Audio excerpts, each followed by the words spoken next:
sem dogmas, sem rótulos. Apenas a verdade da Escritura, comparada com o que o homem criou. Tá na Bíblia?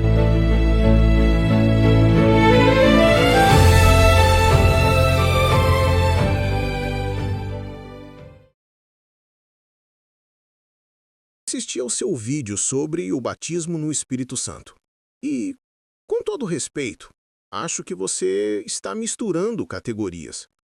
Porque em 1 Coríntios, capítulo 12, verso 13, Paulo não está falando da mesma experiência de Atos, capítulo 2. Paulo descreve um batismo espiritual interno, ligado à salvação. Já Lucas fala de revestimento de poder. São duas experiências distintas, o batismo do Espírito e o batismo no Espírito. Não dá para igualar uma coisa à outra. O problema é que Lucas nunca define o que é batismo no Espírito. Paulo define. E quando a narrativa é menos clara e a doutrina é mais clara, é a doutrina que interpreta a narrativa, não o contrário. Lucas descreve o fenômeno. Paulo explica o significado. Não existem dois batismos. O único batismo definido é o de 1 aos Coríntios, capítulo 12, verso 13. Mas o livro de Atos é normativo.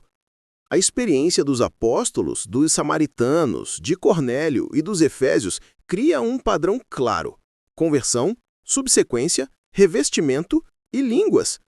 É um modelo que o próprio texto estabelece.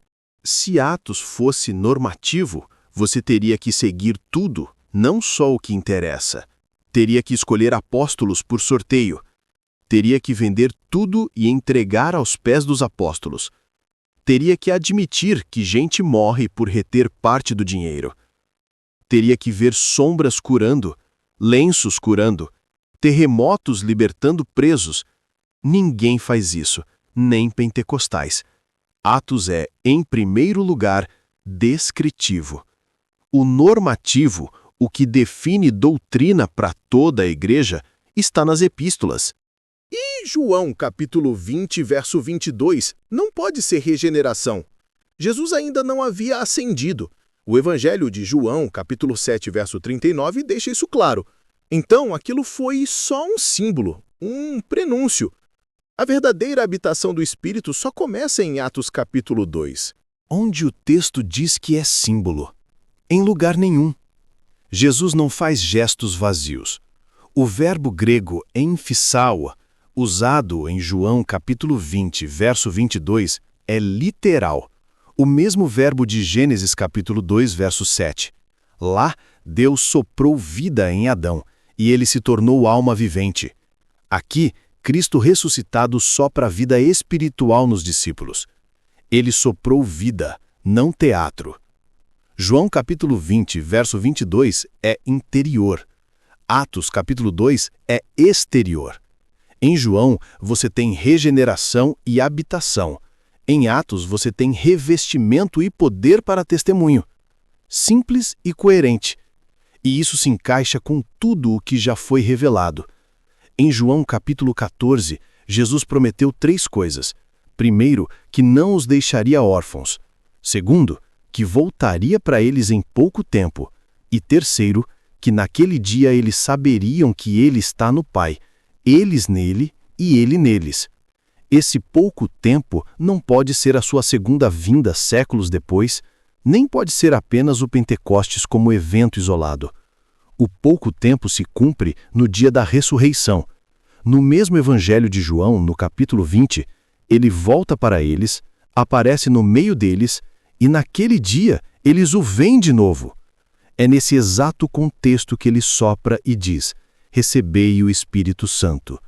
Além disso, em 1 aos Coríntios capítulo 15, Paulo explica que Cristo ressuscitou em glória, ressuscitou em poder e ressuscitou como corpo espiritual, e que ele se tornou o Espírito vivificante.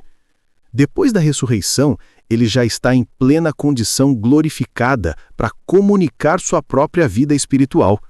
As aparições confirmam isso. Ele entra em sala com as portas fechadas.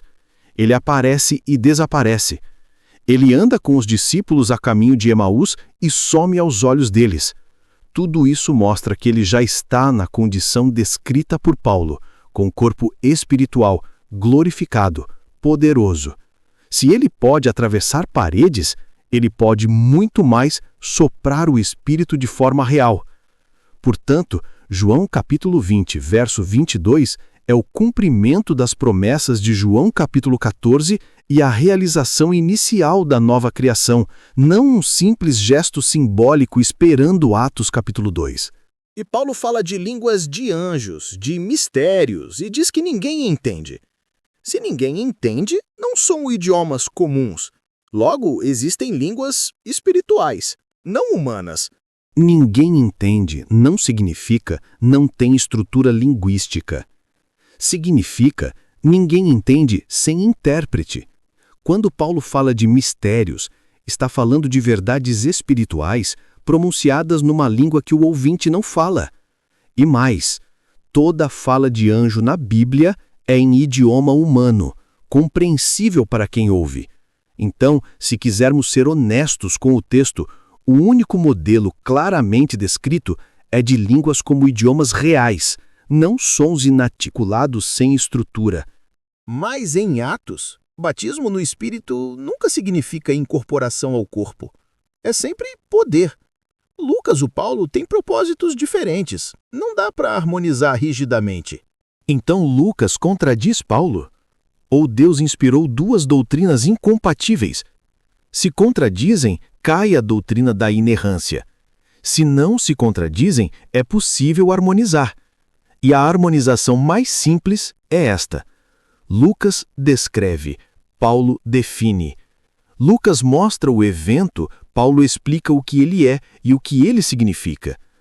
Lucas enfatiza o aspecto de poder e testemunho. Paulo enfatiza o aspecto orgânico e incorporador, o corpo de Cristo. Não precisamos escolher entre um e outro. Basta entender que a narrativa é iluminada pela doutrina.